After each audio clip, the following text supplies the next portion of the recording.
Bonjour, je m'appelle Ulrich Martin. Je suis avocat allemand au sein du cabinet Epp Rechtsanwälte Avocat depuis 7 ans. Nous sommes un cabinet d'affaires franco-allemand qui accompagne depuis plus de 25 ans des entreprises du monde francophone en Allemagne et les entreprises germanophones vers le marché français. Tous nos avocats et traductrices ont suivi une formation en France et en Allemagne et sont voire trilingues. Nos avocats et collaborateurs vous conseillent depuis nos 5 bureaux en France et en Allemagne. Notre équipe en droit du travail allemand accompagne des entreprises françaises, belges ou suisses sur toutes les questions du droit social allemand pour lesquelles elles ont besoin de soutien. En 2015 déjà, l'Allemagne comptait plus de 4000 filiales d'entreprises françaises avec un total de près de 400 000 salariés. À cela se rajoutent des salariés employés directement par des sociétés en France. De nombreux mandants, en particulier les nouveaux mandants, me demandent quelles sont les conditions légales principales qui encadrent l'embauche d'un salarié en Allemagne. Dans ce qui suit, je voudrais bien vous donner un bref aperçu des principaux éléments clés à connaître lors de l'embauche d'un salarié en Allemagne et vous indiquer quelques différences importantes par rapport au droit social français.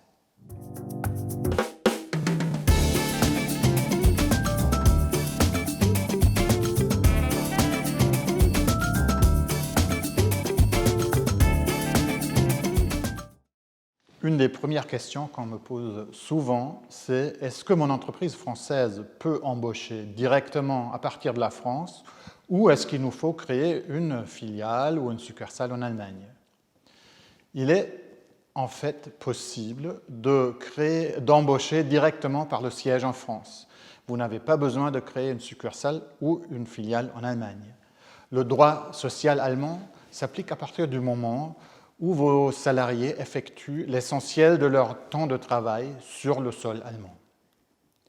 Un aspect financier intéressant pour embaucher en Allemagne, ce sont les charges sociales.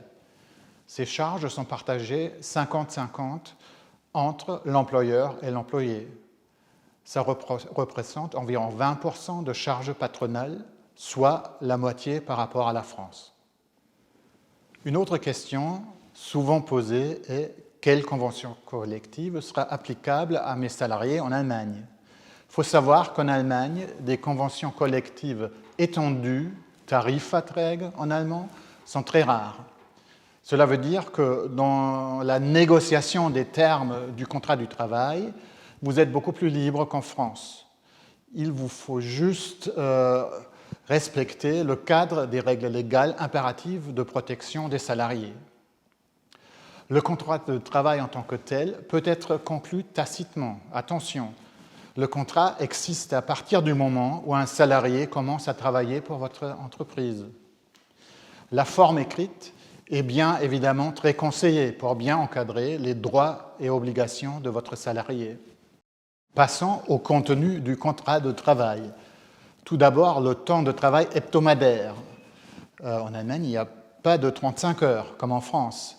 Il est possible de prévoir jusqu'à 48 heures par semaine. Habituellement, on va plutôt prévoir autour de 40 heures. Dans la limite générale des 48 heures permises, des heures supplémentaires sont possibles. En Allemagne, il n'y a pas de rémunération légale pour les heures supplémentaires, mais il y a la possibilité de prévoir un certain nombre d'heures supplémentaires non rémunérées dans le contrat que vous allez conclure avec votre salarié.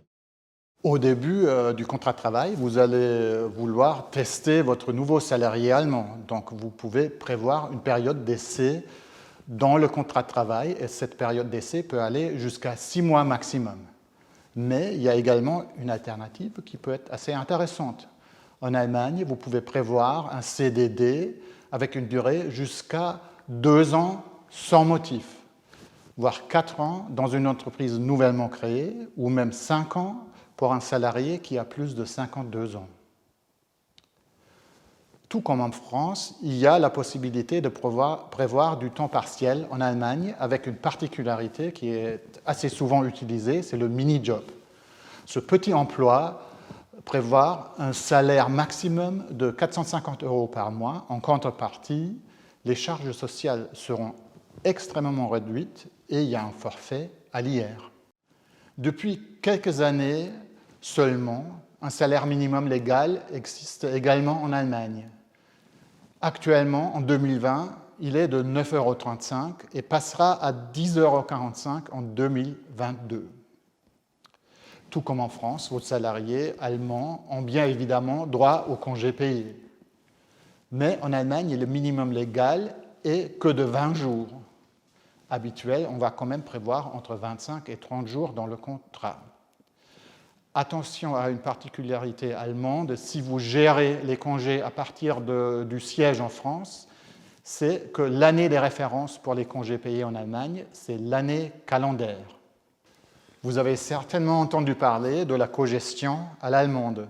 Cela veut dire que le comité d'entreprise, Betriebsrat en allemand, a d'importants droits de cogestion au sein de l'entreprise. Mais un comité d'entreprise est uniquement créé sur initiative des salariés. Cela veut dire qu'il n'y a pas d'obligation de la part de l'employeur d'initier la création d'un comité d'entreprise. Pour finir, 2 mots au sujet du maintien du salaire en cas de maladie. L'employeur va payer 100% du salaire pendant les premières 6 semaines. Ensuite, ça sera l'assurance maladie.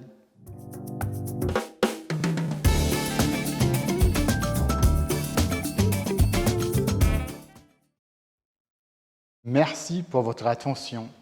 J'espère que cette vidéo vous a plu. N'hésitez pas à la liker.